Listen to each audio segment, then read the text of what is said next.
Bonjour à tous, on se retrouve pour une nouvelle vidéo sur les graines.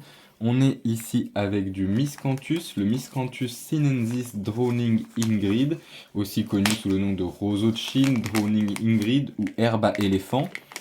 On est avec une variété ici de l'ali coloré, donc c'est du Poacée, une monocotylédone, hop, qui va venir faire des touffes qui peuvent faire jusqu'à 1,50 m de hauteur par 1 mètre de largeur, enfin de circonférence plutôt.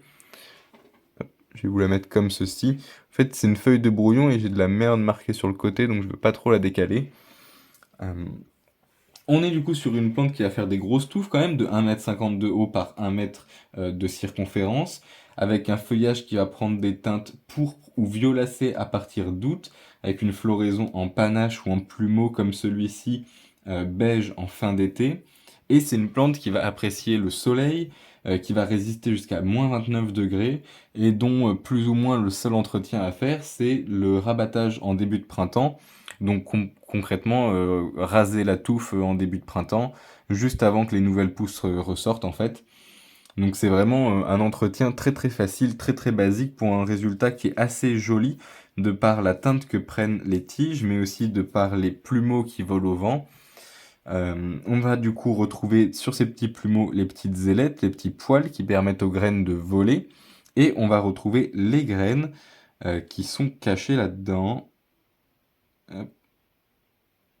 Ah, celle-ci, on me les a données et j'ai l'impression qu'il n'y a pas de graines dedans. Donc on va peut-être se contenter du plumeau.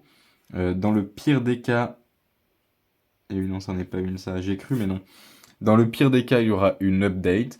Et du coup, voilà, ça fait des très jolis plumeaux, des très jolies plantes. C'est une graine qui coûte pas si cher, qui est facile à entretenir. Enfin, une plante qui coûte pas si cher, qui est facile à entretenir, qui résiste bien au froid, qui résiste bien à la sécheresse.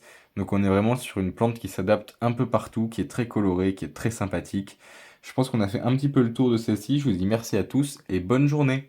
Donc en fait, la petite graine, elle est petite, elle est plutôt allongée et elle est comment dire, tenue au plumeau. Donc en fait, elle se balade avec le plumeau. Chaque petit plumeau s'envole de la tige avec les petites graines, chacun sa petite graine.